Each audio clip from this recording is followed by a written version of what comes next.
Hi, and welcome to another video by Get It Done Home Repairs. Today I want to talk about a couple of different problems that I see frequently whenever changing an outlet or a light fixture or any kind of receptacle in the house. There's a couple of things you need to know to avoid a problem, and let me just go into them and I'm going to show you what they are. The reason I'm doing this video is because recently I had a project that I was working on where there was no power in a couple of different outlets inside of a house. When I went in there and I plugged my tester in to find out what was going on, as I plugged the tester in, all of a sudden everything came up and was working again. I unplugged the tester and I wound up everything on that circuit went out a second time. So I know that something had to be going on inside that outlet. So I pulled the outlet out and I found the electrical problem inside there. It was actually from when the house was built that the problem existed, and it just took that much time before it actually showed up, which is extremely dangerous because the wiring that was in there was actually not connected up properly and it was a loose connection. But I'm going to show you and explain to you what happened with that. But let's go into a couple of different problems that you can have and to avoid whenever you change an outlet. The first problem that I see frequently is whenever you replace an outlet or a switch. I find this all the time. As you can see, this one here, this outlet here is actually no good the way it's installed, because I don't know if you can see that. You see how you have a little space inside there? This cover is actually up too far, or the outlet is recessed too far inside the wall. That's a very common problem that I see all the time, and that's extremely dangerous because if something gets in here and it touches it, you could short it out and have a problem. So that's one problem that I see frequently. The next problem I see very often is with the outlet itself, an outlet or a switch or anything like that. What happens is these switches are made to be grounded. This is your ground switch. You know what, let me bring you in there a little closer so you can see what I'm doing. What I see frequently is that the ground is not connected on electrical switches, whether it's on an electrical switch or if it's even on an outlet itself. I find that the ground is not connected. It's very important that whenever you change a switch, whether it's a flip switch or a traditional switch, the older fashioned switches like that you make sure that the ground is connected. Now obviously on some of the older houses, when these screw into the electrical box itself, it grounds through the receptacle. But today, when you have new outlets, such as this one here, these are made of plastic. And if they're made of plastic, it does not ground through here. So that's what makes it very important that you make sure that you connect up your electrical ground on there as well. All right, the next problem I see is, let me show you. Let me just strip down the wire. I'm going to show you what the problem would be. A lot of times what happens is you have outlets, or in this particular case, it's a switch.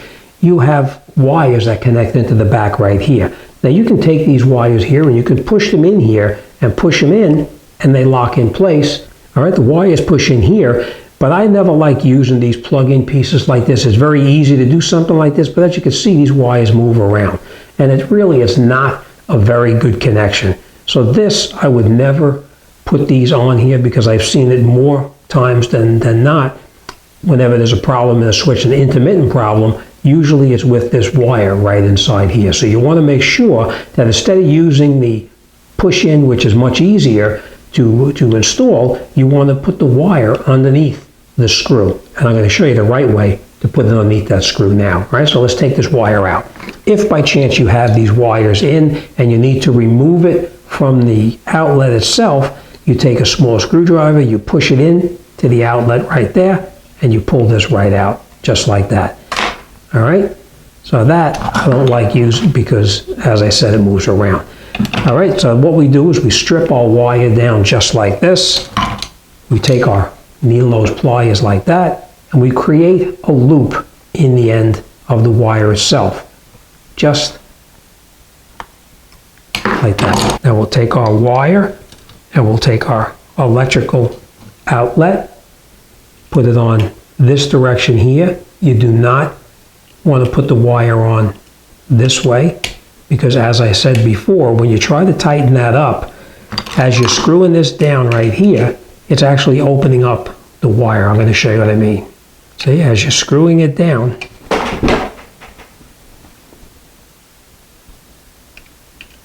as you're screwing it down, it actually opens up the wire itself. So you never want to have the wire going this direction. You always want to have it going clockwise as you tighten it up. I'll show you what. So we put a wire on just like this, put it on, grab our pliers that we have here, and we're going to squeeze it a little bit tighter together right here. Okay, we'll hold our wire with our finger and we'll screw this down till it's nice and tight. Just like that. Okay, so now our wire has no insulation underneath it. It's past this plastic part of the switch itself, and as we tightened it down, it pulled the cable in a little bit tighter. All right, so that's the right way of doing it. The next problem we run into, another problem I see frequently, is that the wire is cut a little bit too short, and you can see that the insulation then, see how the insulation will be underneath the screw? I'll show you what I mean.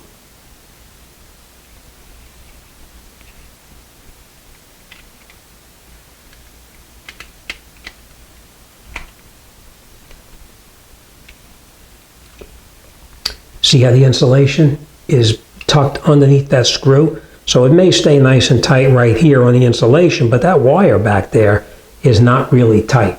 So make sure that your insulation is not caught underneath the bottom of the screw that you're screwing down. That is incorrect. Okay? Okay, so now you've got wires that you want to join together. So we're going to take these and we're going to strip them down. You want to strip it down probably about 1/2 inch to 3/4 of an inch. Take your cutters and cut it around, pull it off, like that. We're going to take our 2 wires that we're going to join together, have them stripped down. You're going to cross them like an X over the top of each other, just like that.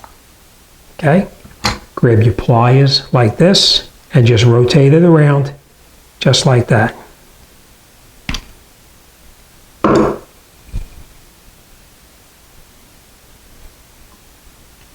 Okay?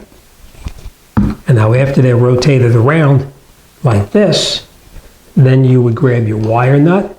You put your wire nut over the top like this, and you screw it down as tight as you can by hand. Just like that. All right? Then before you're done, you just give it a pull to make sure that the wires are nice and tight. All right? Now the problem I told you about last time that we had was that the person who did the installation of the outlet in this particular job that I was working on, what they did, I'll show you. What I've seen happen frequently is you'll find somebody who takes wires and they're going to join them together, and they'll just take them just like this, put them together like that.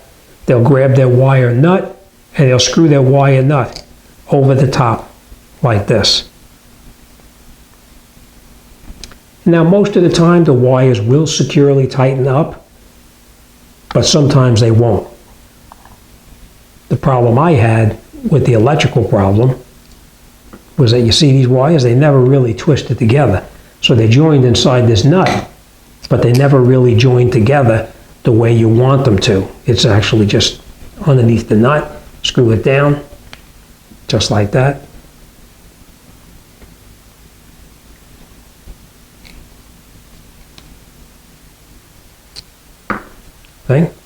They really don't wrap together the way you want them to.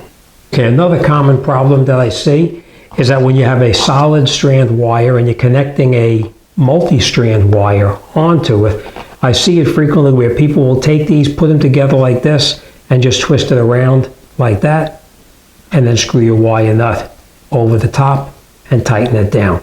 Now, most of the time that works pretty good, but I've seen it already where it doesn't really tighten up very good, and you screw it on top like that, thinking that it's nice and tight, and what happens is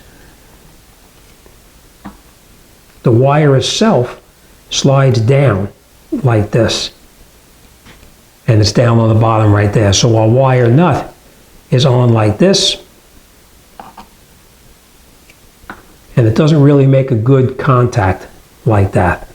What I would say you should do before you do something like this, where you put it together now and it's all single strands, see how it's all single strands like that?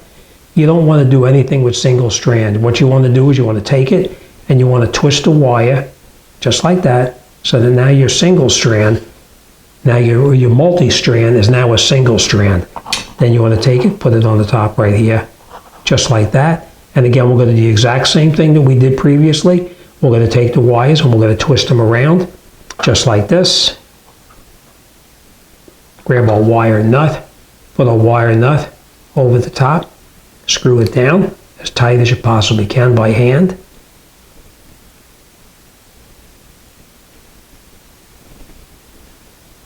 All right, and then before you finish, grab your wires, give it a tug, make sure it's nice and tight, and then you have a permanent connection that you never have to worry about. Another problem that I see frequently is when you'll have wires joined together like this, and they're screwed together, and your wire nut is screwed on just the way it's supposed to be, just like this, and it's nice and tight. One thing you never want to do is you never want to have the wire sticking down below the wire nut itself. This has got to always be up inside the top wire nut itself. This is no good. You never want to have anything exposed like that. So the right way to do it would be, of course, then to take this off, separate our wires, cut off a little bit. Remember, you want to have about a half inch of wire showing. We're going to take this, wrap it around here. Again, we're going to do it in a clockwise direction, just like that. We'll hold the two wires, take our wire nut, screw our wire nut on all the way, as tight as you can by hand, right? And if you look now, you'll see that the wire nut itself is covering everything.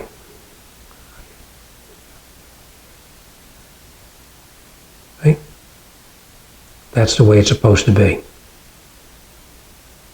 Now, one other thing I want to point out, if you wanted to have power in one part of the outlet controlled by a switch, and you want to have the other one that's not controlled by the switch, that is just on continuously, you have that ability. And the way you would do that is you would come up underneath the bottom right here, and you would snap off this little bridge right inside here. If you break off this bridge here, and you break off the bridge on this side over here, both the upper and the lower part of the outlet would then have different circuits. You need to have the wiring connected up correctly, of course, but you always have that ability to have an outlet where one of them has power by a light switch and the other one has power all the time. And like I said, you just snap that bridge off right there, and that's how you do it. You snap it off on this side, and then you snap it off on this side, and you have the wiring connected up so you can have the switch itself controlled by a light switch, and the other one you get that power all the time. All right, so I hope I was able to show you a couple of new things there that you need to know when you replace an outlet or a fixture or something like that. Just make sure that the ground is connected correctly. Make sure your wire is looped in the correct direction so that you're tightening it up, and it's actually tightening. As you tighten it clockwise, the wire should pull tighter clockwise.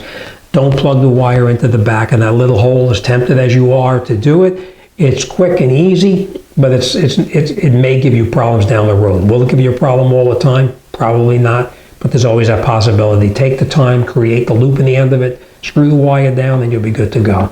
All right, I hope I was able to show you a couple of new things that possibly you didn't know.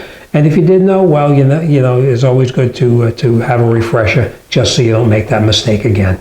All right, as always, thanks for watching. Don't forget, if you like the video and you want to see future videos, hit the subscribe button down below, and you'll be notified of future uploads. All right, as always, thanks for watching. I'll see you on the next one.